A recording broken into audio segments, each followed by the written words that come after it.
Hello and welcome to I Know Dino. I'm Garrett. And I'm Sabrina. And today in our 453rd episode, we have a news item about one of the best preserved dinosaurs ever found in Southeast Asia. Yep, it's a new dinosaur. I think you said there's over half of the bones were found, which is really cool. Mm-hmm.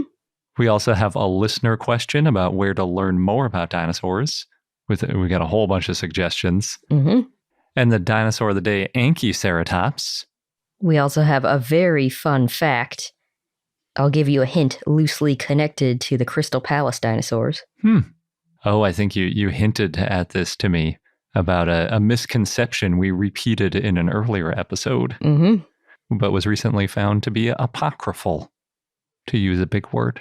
I would say recently refound. That's true. I'll get into that. But before we get into all of that, first we want to thank some of our patrons for helping to keep our podcast bits streaming. And this week we'd like to thank Christine, Amato Titan, Trent Carbajal, Professor Herrerasaurus, T-Bear, Katie, Nikki, Gabrielle, Dragon Feathers, and Laurasaurus. Awesome. Thank you so much for being part of our Dino It All community. Because of our patron support, we are able to keep this podcast going every week. Jumping into the news. I don't know why I get so much pleasure saying that when it's my turn to do it. You like stealing my thunder. Yeah, I guess so. Or maybe seeing how closely I can say it the way you say it. Mimic me. Yeah. All right. Well, as promised, there's a new dinosaur. It's a Neo-Ornithischian, and its name is Minimocursor. This was published in Diversity. It's open access if you want to check it out. And it was written by Sita Manikkun and others. Minimocursor looked kind of like Calinda dromaeus. If you remember, we covered that dinosaur a few years ago when it first was described. It walked on two legs. It had a small round head and short arms and a long body and tail. So sort of that typical small herbivorous / omnivorous ornithischian. Neo-Ornithischian, yeah. Or Neo-Ornithischian. It was a basal Neo-Ornithischian. And like Garrett said at the beginning of the show, it's one of the best preserved dinosaurs found in Southeast Asia. The holotype is over 50% complete. It's also the oldest known Neo-Ornithischian found in Southeast Asia. And Neo-Ornithischia includes ornithopods, marginocephalians, those include ceratopsians and pachycephalosaurs, and basal small two-legged dinos that used to be known as hypsilophodonts. So Minimocursor had a combination of features from small ornithischians found in China that lived in the late Jurassic to early Cretaceous. The holotype is a partially articulated skeleton, which also includes a isolated lower jaw and a left foot and leg bone, the tibia. And there's vertebrae, the pelvis, part of the shoulder, parts of the legs and feet, parts of the left hand, and part of the cheek, or specifically the right jugal. There was a tooth that was also found, but that has since been lost. They didn't go into details on. Oh, that's a bummer. Yeah. I was thinking when you said that they found part of the jaw, I thought that's a good thing because then you get some teeth in it. But I there guess was a not. tooth. Yeah. Maybe sometimes there's unerupted teeth that are like in the jaw and you can see them with a CT scan. So maybe they'll be able to still see a tooth later. Yeah, that'd be interesting. It also had 10 articulated tail vertebrae. Nice. Yeah. And ossified tendons, which are the first ones found in a dinosaur that's been found in Southeast Asia. A lot of firsts for Southeast Asia. Yeah. As long as you're talking about that one specific area, it's a lot of firsts. Still, I mean, that's a pretty big area. Yeah, it's true. So the ossified tendons, they're similar to other basal Neo-Ornithischians like Agilosaurus, Joholosaurus, and Haya, and some basal ceratopsians like Ischioceratops. Minimocursor had a jugal boss, a cheek horn, and that hasn't been seen in most other basal Neo-Ornithischians and ornithopods. It's the oldest evidence of this feature in basal Neo-Ornithischians. Well, that's cool. Yeah. Since they called it a boss, I wonder if it was a little bit less sharp than a typical horn, because sometimes bosses are like more flat. It's always hard to tell though, because the keratin doesn't preserve, so you can't be sure. Yeah, it's kind of hard for me to tell in the pictures because it's 2D in the photos. It doesn't look like it has a big spiky cheek horn like they usually show on, was that Psittacosaurus that has it sticking out of its face? Yeah, I think it's Psittacosaurus. Yeah. That's what I was imagining when you said the jugal horn at first, but it's a totally different type of dinosaur. Actually, now that I'm looking at the images again, there's an image of that lost tooth, so at least it's been recorded somehow. Oh, that's good. Maybe it's just got misplaced and they'll find it again soon. Maybe. Yeah, all it says is now lost. The fossils for Minimocursor were found in 2012, and it took more than 5 years to prepare this holotype. It was found in Kalasin Province, Thailand, in the Phu Kradung Formation. And that formation had a lot of floodplains and rivers. There's some debate about the age of this formation. Is it the late Jurassic or the early Cretaceous? The authors in this paper say it, quote, may be late Jurassic in age. Or it may be early Cretaceous. There's, a couple of conflicting papers there. But other dinosaurs from around the same time and place include Mamenchisaurids, Metriacanthosaurids, which are allosauriod theropods, ornithopods, and stegosaurs. And I'm being very generic here because only Minimocursor has been named of all those dinosaurs. Oh, so they're all just like indeterminate of everything else. And other animals that lived around the same time and place include fish, turtles, pterosaurs, crocodilians. The type species, again, it's Minimocursor, and the species name is Funoiensis. And the genus name, Minimocursor, means the smallest runner. It refers to the holotype being, quote, smaller than any other Neornithischians from the site. The species names comes from where the fossils were found. More fossils are still being prepared, including another skull. So to your point, maybe there are teeth with that other skull. They might be less concerned about losing the tooth then. Yeah. They got more teeth. We lost it, but we got more teeth. Whatever. We'll find out. All right, so we have one listener question we're going to answer in this episode. It's from a patron, Sue. And they asked if we could recommend resources or have suggestions for learning about paleontology or avocational paleontology. And we do have a couple of pages on our website dedicated to this question. So if you go to iknowdino.com, there's a resources button on the top. If you click that, it'll take you to a bunch of virtual resources. And there's also a couple drop downs, but I'll get to those in a second. In those virtual resources, there are 2 excellent virtual tours that I just went through again. There's the Smithsonian, where you can see the nation's T-Rex eating Hatcher the Triceratops. Oh, Hatcher. Along with a bunch of other really cool dinosaurs, because they just redid that whole museum just a couple years ago. Yeah. And it was great that they made this virtual tour because, during the pandemic, obviously a lot of people couldn't see it in person. Exactly. I'm pretty sure that's when it opened. So they left it up, which makes sense because the Smithsonian is free to go to. And their whole point is, making this available to the masses. So having an online version is great. There's also an online version of the Canadian Museum of Nature, which has a bunch of dinosaur displays as well. I'm way less familiar with that museum. I don't think we've ever been to it in person. No, but we bring it up a lot. So someday we'll have to visit. Yeah. I think they're mostly replica mounts because it looked like they have a T-Rex and a Carnotaurus and some other stuff in there. But they're still really cool. And it might be an Albertosaurus. I don't know. I didn't read the sign really closely. Sometimes it's hard to read the signs in these virtual tours because basically they set up cameras in a bunch of spots around it like you're touring a house style. Sometimes they do that as well. And so you can zoom in on different things. But with the angle of the signage, even though the resolution on both of these virtual tours is amazing, so you can actually zoom in enough to read even tiny signs that are really far away, it's often in kind of an awkward angle. So it can be kind of hard to read the actual text, a little bit of an eye strain. So I'm not sure exactly which dinosaur that was there. One of the little problems. It's possible too, if I got to the right spot around it, I could have found it. But it's just, it's not quite as good as being there in person, but still really enjoyable. So I would say both of those are really cool options if you want to get a sense of the size of some of the animals that are in those museums on display. And they both look like the signage has been updated pretty recently. So if you have good eyes and you want to read some of the signage in there too, definitely possible. But I wouldn't say it's the place to go to if you want to do some heavy duty paleo learning. I would say the best place to do that is one of the free online classes about dinosaurs.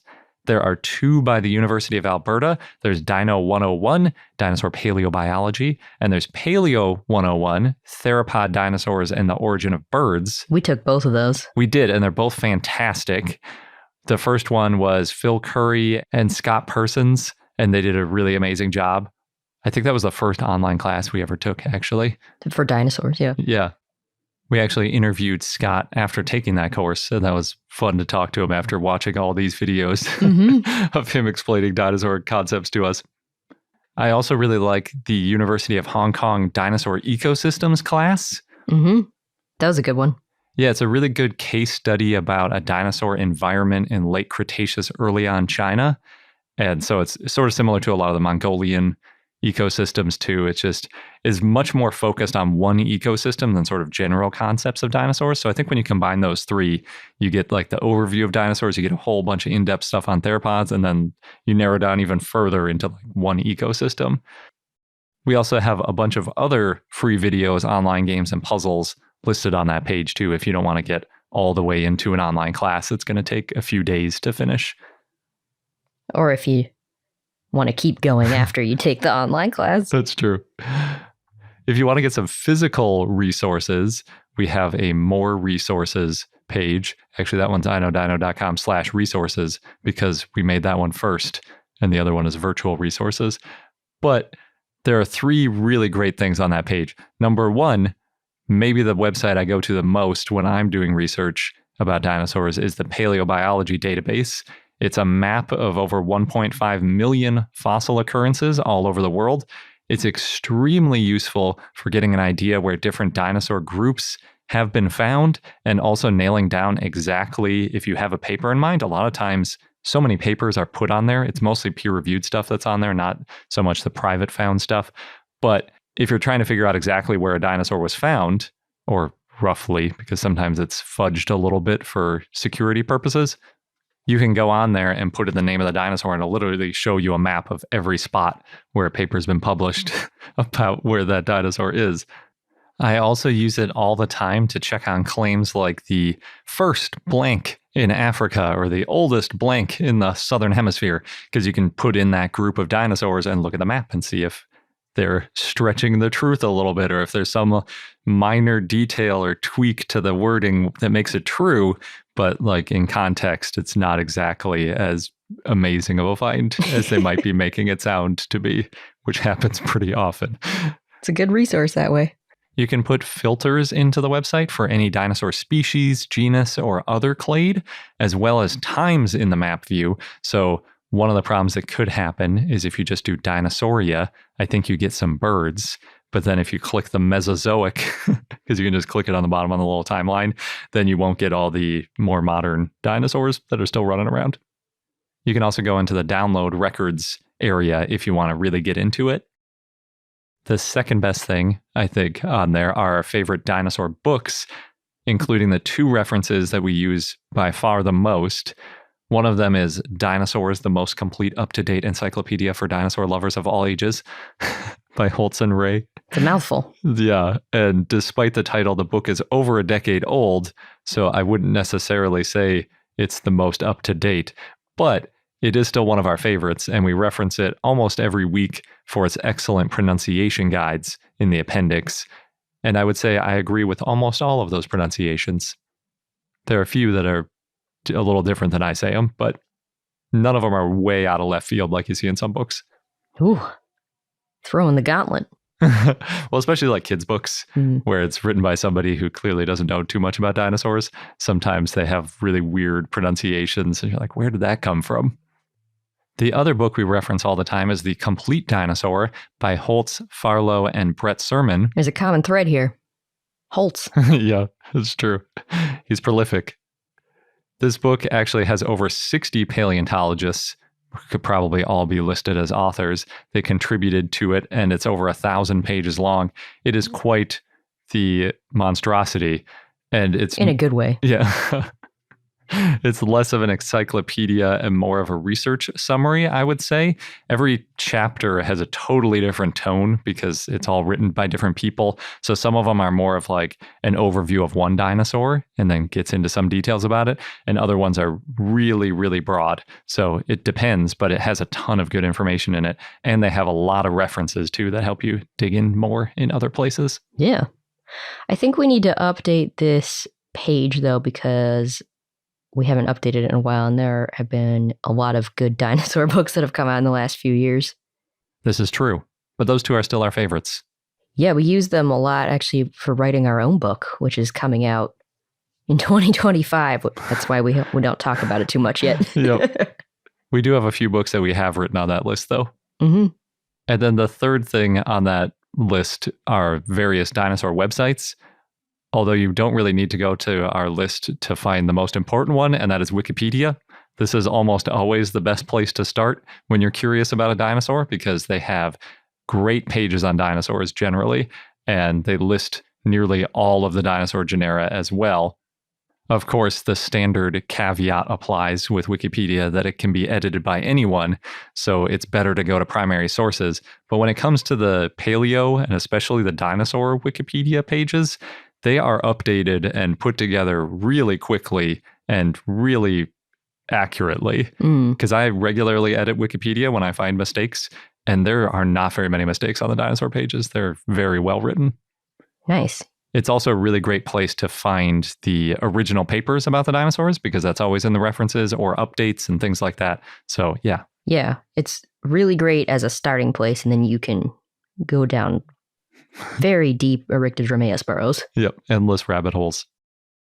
And just one last thing, if you're trying to teach any kind of dinosaur science, whether it's to elementary, middle, or high school students, we made our own lesson plans as well, and they're under resources lesson plans. Yep, they're free and they're dinosaur themed because how else would they be themed? And just a reminder, if you're a patron, you can send us a question and we might answer it on the show. So feel free to do that. You can use the Patreon messages or a Discord or whatever you're most comfortable with. Patrons can also request dinosaurs of the day. And we'll get right into our dinosaur of the day, Anchiceratops, after a quick sponsor break. Now on to our dinosaur of the day, Anchiceratops, which was a request from Victrix via our Patreon and Discord. So thanks. Anchiceratops was a Chasmosaurine ceratopsid that lived in the Late Cretaceous in what is now Alberta, Canada. It looked similar to Triceratops. It had the two long brow horns and a short nasal horn. The frill was long and rectangular, and there were these triangular projections along the edges. So little triangles along the edges. So I guess the big difference there is that it had a rectangular frill, because Triceratops, I wouldn't really call it rectangular. Triceratops's frill wasn't really ornamented either. Oh, yeah. I think when it was younger, it was a little bit, but you're right. As it got older, it was pretty smooth around the edge. Anchiceratops was also stout and muscular, and it walked on all fours. It had a short tail and a beak, and the beak is what makes it a ceratopsian, which surprised me when I first found out. Anyway, it was medium-sized, estimated to be up to 14 feet or 4.3 meters long, and estimated to weigh 1.2 tons. That's kind of on the small to medium size. The fossils were first found in 1912 by Barnum Brown along the Red Deer River. They found 3 partial skulls, and then Barnum Brown described it in 1914. And the holotype includes the back half of the skull and the long frill. Brown wrote in 1914, quote, "Besides showing a unique type of crest, this genus adds one more link in the morphological chain by which the ceratopsian crest has been developed," end quote. Yeah, they also made a cast of the brain that, quote, "in accuracy of detail has rarely been equaled in fossil crania," end quote. And I was surprised because I thought making casts of the brain was a more recent thing. Oh, yeah, like an endocast in the skull? Mm-hmm. Yeah, that's pretty advanced. The type and only species is Anchiceratops ornatus. The genus name means near horned face or near ceratops. Brown thought that Anchiceratops was a transitional dinosaur that was closely related and in between Monoclonius, and Triceratops. And now Monoclonius is not considered valid, so... Yes, and Anchiceratops is a ceratopsian, so... The species name ornatus refers to the ornamentation on its frill. Charles M. Sternberg found a complete, more slender skull in 1924. He described it in 1929 as the second species of Anchiceratops, Anchiceratops longirostris, but now Anchiceratops longirostris is considered to be a junior synonym of Anchiceratops ornatus. Most Anchiceratops fossils have been found in the Horseshoe Canyon Formation. Some have been found in the Oldman and Dinosaur Park formations. Those may be early Anchiceratops ornatus or possibly even a second species of Anchiceratops. And some fossils have been found at the St. Mary River Formation, but those are too fragmentary to refer to a specific species. That's still a pretty good collection. Mm-hmm. There's fossils also possibly found in the Almond Formation in Wyoming in the U.S., and there are 1 or 2 possible bone beds found in Alberta, but those haven't been described. What has been described and found are 10 skulls. Wow, that is quite the collection. Yeah, and they show individual variation, but in the past, paleontologists thought that the differences were due to sexual dimorphism. They thought the larger skulls with the longer horns were males.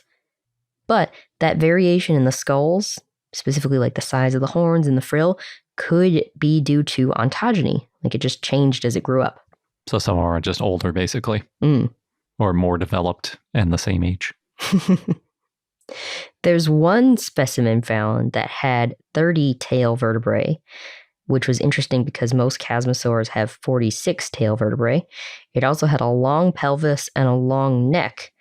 But this specimen, which is NMC 8547, may actually be a rhinoceratops, not Anchiceratops. If that's the case, then that means there hasn't really been any Anchiceratops skeletons described, only the skulls. Because that was the only one really with the skeleton. Jordan Mallon in 2010 said that the skeleton Sternberg collected in 1925 was complete and articulated, and Sternberg attributed it to Anchiceratops, quote, although he did not give a reason for his identification, end quote. Just like, well, that one's an Anchiceratops. Yeah. Moving on. And that's why there's some debate, and maybe it's a rhinoceratops instead. Anchiceratops lived in a subtropical climate. Other dinosaurs that lived around the same time and place included maniraptorans, such as Epicurostenodes, ornithomimids, such as Ornithomimus, pachycephalosaurids, such as Spherotholus, hadrosaurs like Edmontosaurus, ceratopsians such as Pachyrhinosaurus, and tyrannosaurs like Albertosaurus. Anchiceratops fossils have been found in marine sediments, so it may have lived in estuaries where rivers meet oceans or larger bodies of water. In 1959, Juan Langston Jr. suggested Anchiceratops was semi-aquatic and that its long snout helped it walk through deeper swamps, and its frill helped it counterbalance and it would point its beak upwards so it could take breaths, and that its short tail and large body and stocky limbs made it sluggish and it would have, quote, enjoyed relative seclusion and protection of a swampy environment, end quote. That's such a weird idea. The idea that a semi-aquatic animal would have a huge bony thing exactly perpendicular to the way you move through the water is bold. But at that time, there were a lot of paleontologists who thought a lot of dinosaurs were semi-aquatic. Yeah. And actually, in this case, most paleontologists didn't agree that Anchiceratops was semi-aquatic. But Jordan Mallon suggested that NMC 8547, that possible Rhinoceratops specimen, was like a modern hippo, and that's why it was so robust and muscular, but the small tail didn't help. And its body type may have helped it move through muddy lowland swamps. Mallon wrote, quote, it's possible that other ceratopsids were also adapted to semi-aquatic life, as the clade shares several features in common with the hippo. It's important to limit speculation via reference to circumstantial sedimentology, however, as several ceratopsids are known from well-drained alluvial settings, end quote. In other words, near rivers. Mm-hmm. So he's basically saying it could be that they spent a bunch of time in water, or they were near rivers and got washed downstream. Yep. It's really hard for us to know. Because even if all they did was go to streams to drink water, there's always a chance that when you go to drink that water, you end up getting washed out to sea. Or they could be spending all of their time in this water. You never know. You just got to find more fossils. It's a hard one to nail down, though. That's true. Now, Anchiceratops ornatus, the species, lasted about 1.5 to 2 million years. There are other ceratopsid species that lasted a long time. Triceratops horridus was for about 1.5 million years, and Pentaceratops sternbergi was about 2.5 million years. But in the Dinosaur Park Formation, where Anchiceratops was found, most of those species only lasted about 700,000 years. So this species, Anchiceratops ornatus, lasted for a long time. It's possible because there just wasn't as much dinosaur diversity in the formation, and there wasn't as much competition for food. Or it could be that because the western interior seaway was shrinking at that time, there wasn't as much habitat fragmentation, so Anchiceratops seems to have lasted longer. Or it could be that Anchiceratops was just good at dealing with environmental changes. Yeah, those late Cretaceous ones, we have so much better data on when the fossils were around, especially like you said, we have 10 complete skulls. So you can start to piece together the length of time it was around, whereas usually when we say stuff like it lived around 100 to 95 million years ago, those are like the error bars. Yeah. Not the actual amount of time that it lived for. I hope we do find out eventually at least some dinosaurs that were semi-aquatic. Or mostly aquatic, because it depends how you define semi-aquatic. Yeah. I guess gut contents is probably the way to do it. Like if we found some Anchiceratops with gut contents and it was nothing but like seaweed. Yeah, because even if it's fish, you don't know. Yeah. But if it was all, fish and seaweed, then you'd be like, okay, well, it's definitely doing something in the water a lot of time. At least on that day. Before we get into our fun fact, we're going to take a quick break for our sponsors. All right, now we can reveal the fun fact that we teased at the beginning of this episode. And it's that Boss Tweed wasn't the culprit behind the smashing of the Central Park dinosaurs. Dun dun dun. Or Tammany Hall. Tammany Hall was a society, so not just Boss Tweed. It's a really interesting story, and Victoria Coles and Michael Benton published about this in the Proceedings of the Geologists Association. It's open access if you want to read the whole paper and get all of the details. For this fun fact, I'll stick to the highlights, although there was a lot of cool stuff. So it's kind of going to be a long fun fact. Buckle up. I've done my share of long fun facts, so I can handle it. Okay, good. So I'll say that this story, it was kind of like a game of telephone. Like when it first happened, everyone knew exactly what happened. But then decades later, someone changed the story, and that became the story everyone knew. And that story is that a lot of people think that Boss Tweed is the one who destroyed the Central Park dinosaurs. Before they were put on display. Yes. But Victoria Coles and Michael Benton looked into it, and they studied a bunch of primary sources. Those primary sources are important. And like a lot of these stories, there's a lot of background information and a lot of complex things at play. So the story that a lot of people think of today is that Benjamin Waterhouse Hawkins, who made the sculptures at Crystal Palace Dinosaurs in London, told you there was a tie-in to the Crystal Palace Dinosaurs.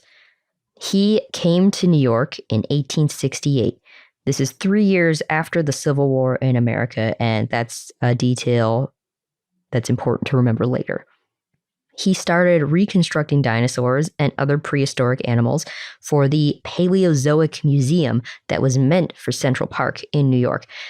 And I used to know that it was called the Paleozoic Museum, but usually when we talk about it, we just say the Central Park dinosaurs. Now, Boss Tweed was a powerful man. At the time, he was the third largest landowner in New York City. He'd been elected to the New York Senate in 1867, and he was head of Tammany Hall since 1858, which controlled the Democratic Party. The story goes that Tweed didn't like either Hawkins or dinosaurs or both, and he ordered all of Hawkins' work to be destroyed and buried, and they used sledgehammers.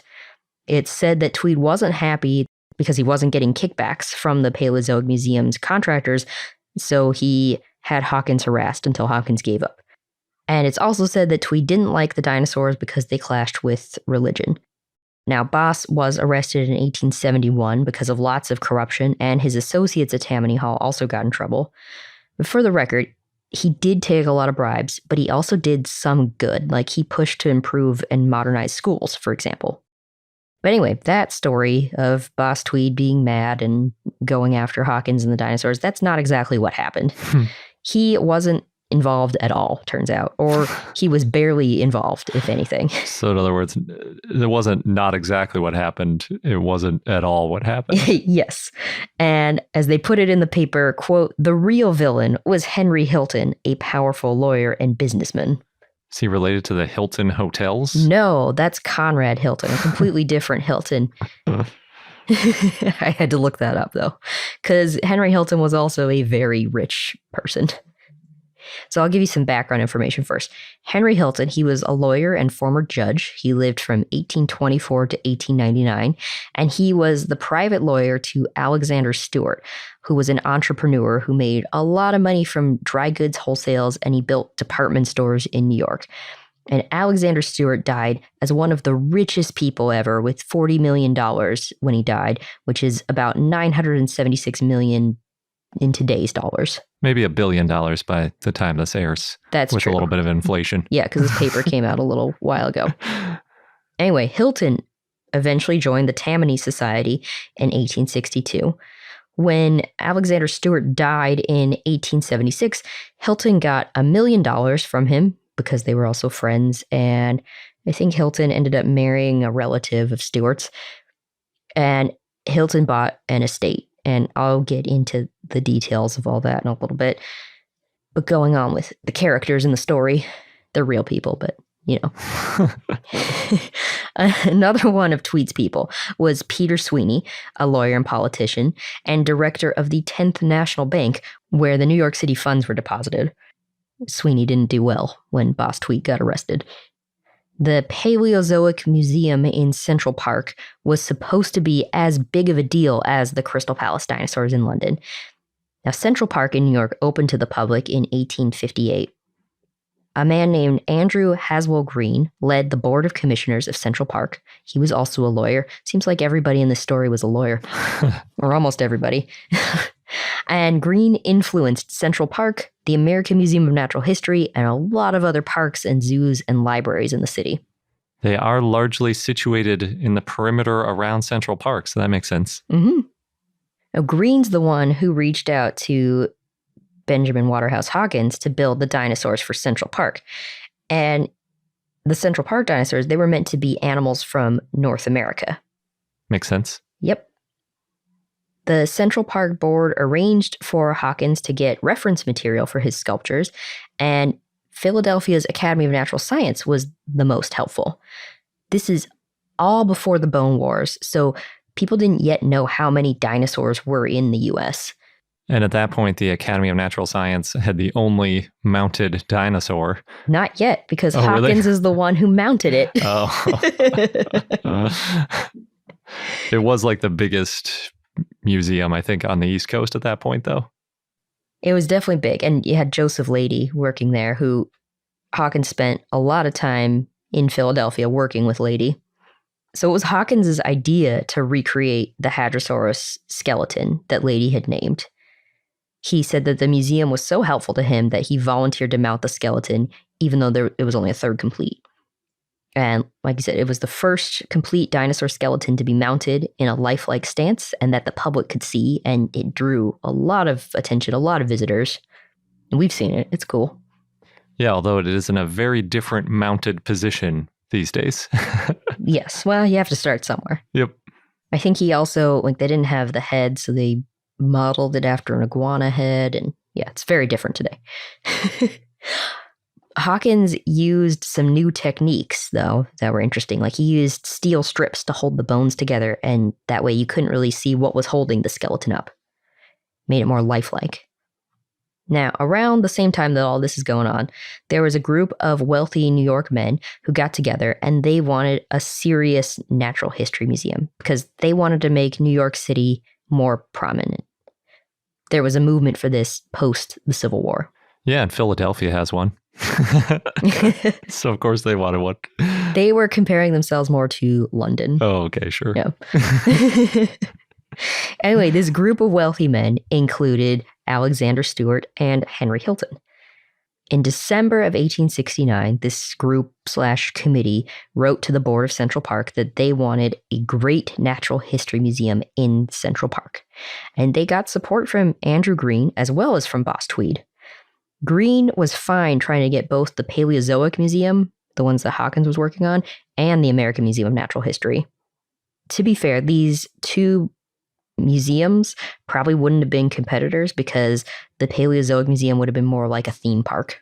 Yeah, like outdoor stroll through the park, kind of like some of the sculptures that are in Central Park now for like Alice in Wonderland and things like that. Yeah. Maybe a little bit more involved if it's like Crystal Palace. So when Hawkins went back to New York, he got some space in a large brick building at the corner of Central Park. The American Museum of Natural History was already getting fossils and artifacts and needed space, and they ended up kind of pushing Hawkins out of his original space, his original studio, and he moved to a temporary shed. Oh, no. That was kind of the first sign that this wasn't going to work out.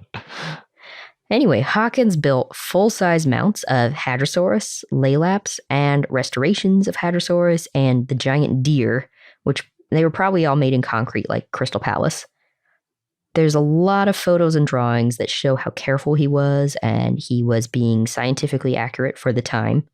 He also made small clay models, and his plan was to make dioramas with the dinosaurs and other prehistoric animals interacting. Like, there'd be a Hadrosaurus rearing by Laelaps and two other carnivores on top of a Hadrosaur carcass. Oh, that's very It's different intense. different from Crystal Palace, too. Yeah, because Crystal Palaces, they're all very isolated in their own little space. Exactly. And they're all pretty neutral for the most part, too. Mm-hmm. Yeah, they look pretty serene. At least the dinosaurs. Mm. Then in 1870, Tweed disbanded the Central Park Board, and he got his own team in charge of the public parks of New York City. And now Peter Sweeney was in charge as the president of the board, and Henry Hilton was treasurer, which are key points here. At that point, though, the Paleozoic Museum had its foundations dug out, and they had their building plans. Oh, so it was going to be an actual building. It wasn't just going to be outdoors like Crystal Palace. Yeah, but it still would have had a very different vibe to the AMNH. The new Central Park Board, though, they canceled the Paleozoic Museum in late 1870, and a lot of people were disappointed. So in a way then, because Boss Tweed appointed these people to run Central Park and they killed off the museum. That's how he's involved. Yeah. Yeah. He was very involved in a way. Indirectly. Yeah. He didn't hire someone with a sledgehammer. No, he did not. That was Henry. Oh, really? Well, yeah, I'll get into it. But Hawkins talked about the cancellation at a meeting at the New York Lyceum of Natural History in March 1871. Supposedly, he criticized Boss Tweed at that meeting, but in reality, he probably didn't, or at least he wasn't quoted saying anything bad about him. There's one committee member that made a sarcastic comment about Tweed, but he was also sarcastic about Hawkins. The reason we know this is because the New York Times reported about the meeting the next day. But it was like, middle of the newspaper, just a report of something that happened.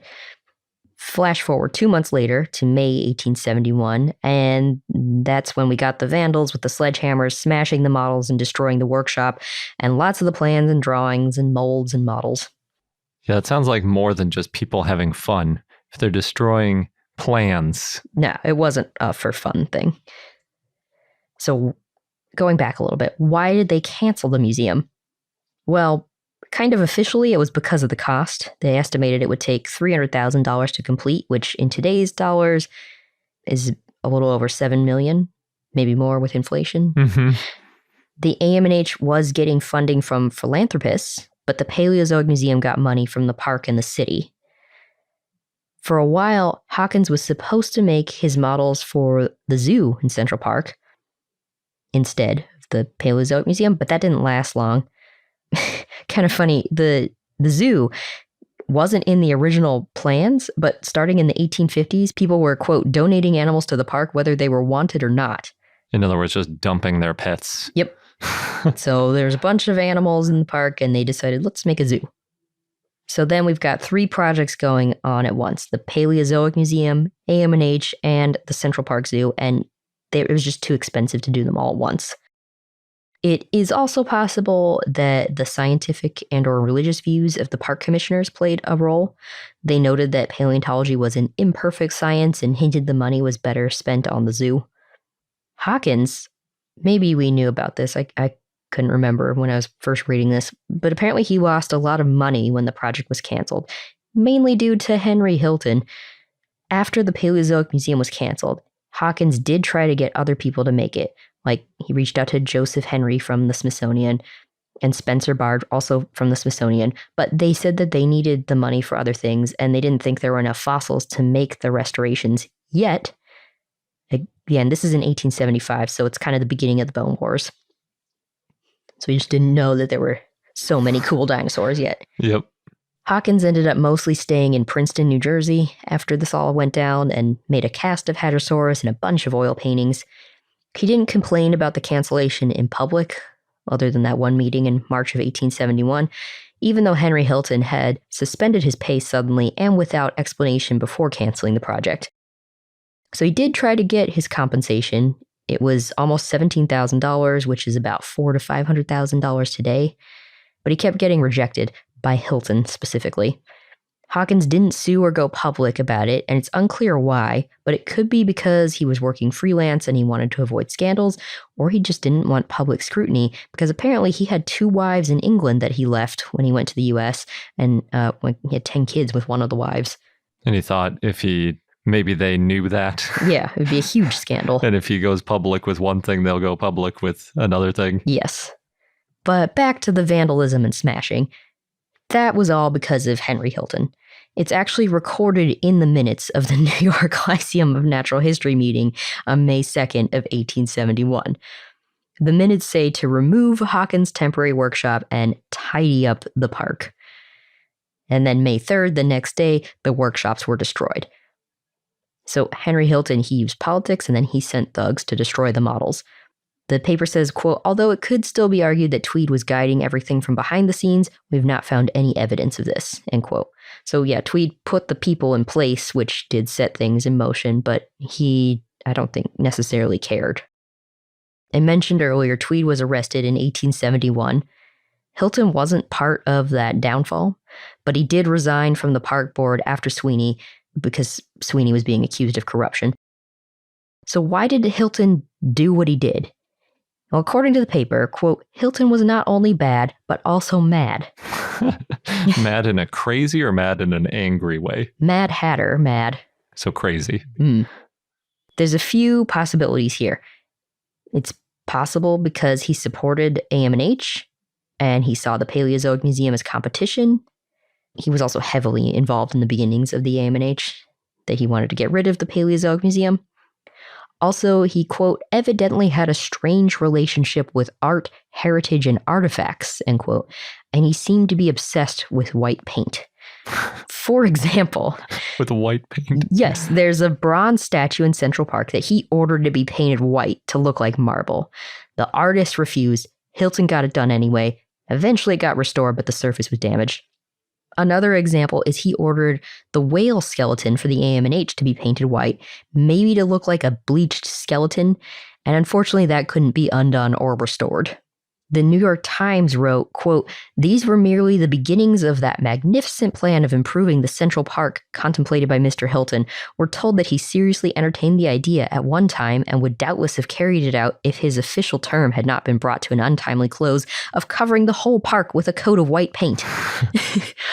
There are lots of unpainted statues remaining in the park and elsewhere about the city, awaiting the artistic touch of his white paintbrush. That's a pretty funny shade. That is. Yeah, so maybe he wasn't all there. Well, I mean, back in the day, there was a fair amount of lead in white paint and all paint in general, so... Hilton also spent his fortune of $50 million and that was back in his time, in a period of 6 years. Oh boy. Blowing through 10 million a year, which is like, what, 100 million plus a year now? He shouldn't have even had that much money because, like I said earlier, he was bequeathed $1 million by Alexander Stewart when Stewart died. Stewart left his estate to his wife, Cornelia. That was worth about $35 to $60 million. And Hilton was the co-executor. Uh-oh. Mm-hmm. Hilton convinced Cornelia to transfer all of Stewart's businesses to him, and he paid her $1 million for it. But by 1886, the whole business was bankrupt because of him. Also, just to add to him not being great, he was also anti-Semitic. But anyway, it could have been a personal matter too, why Hilton didn't want the Paleozoic Museum to exist, because he took a lot of tours of Central Park, and he probably interacted with Hawkins. And Hawkins was an expert on prehistoric restorations, but Hilton had his own ideas on how things should look. You know, that white paint. Yeah. So maybe there was tension between the two of them. And Hawkins apparently could be prickly too. Like, there was a meeting with Cope that didn't go well. And in a letter to a friend, Hawkins talks about his hadrosaur skeleton being used in a later exhibition. And he says, quote, "No Cope interference with any of the bones or I will throw it down forthwith." End quote. So it seems like Hawkins didn't do well with feedback either. Yeah. Or maybe Hilton just wanted to paint all his dinosaurs white. Who knows? So how did this story become all about Tweed? Well, later accounts, there's one from 1940, another from 1959, and another from 1974. So decades after this happened in 1870, they blamed Tweed.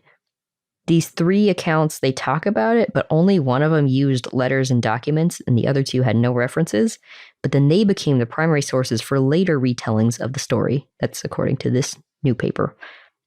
Sweeney also said that the animals were, quote, of the pre-Adamite period, end quote. It's important to note Tweed isn't the one who said that. That's why people talk about, like, oh, it was a religious thing for Tweed. But there's a context in that term pre-Adamite that those accounts don't take into account. So they thought that Tweed was against dinosaurs because of religion.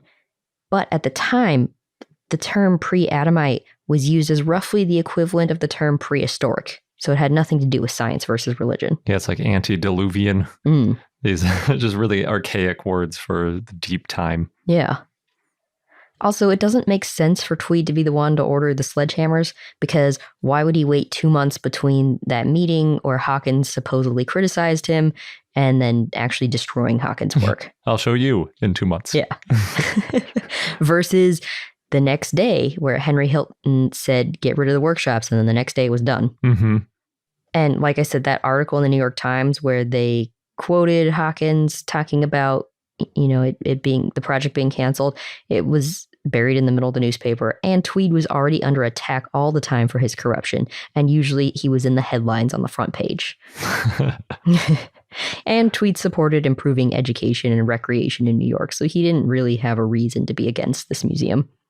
But it was more like there's this complex relationship between the Paleozoic Museum and the AMNH, because Paleozoic Museum got canceled mostly because of the projected costs, and it clashed with the zoo plans, and it was starting to become a conflict of interest with the AMNH. And then you add on top of that Henry Hilton. Now, after the dinosaur models were destroyed, Colonel Henry G. Stebbins dug them up in February of 1872, and the colonel was, quote, active in Tweed's downfall and, quote, became commissioner of the Department of Public Parks. This is after Tweed's people were gone. The models, unfortunately, that Hawkins made were broken into thousands of pieces. It's unclear where the colonel found them and what happened to the fragments. No further attempts have been made to find them. I mean, it kind of makes sense because Hawkins was still alive at that point.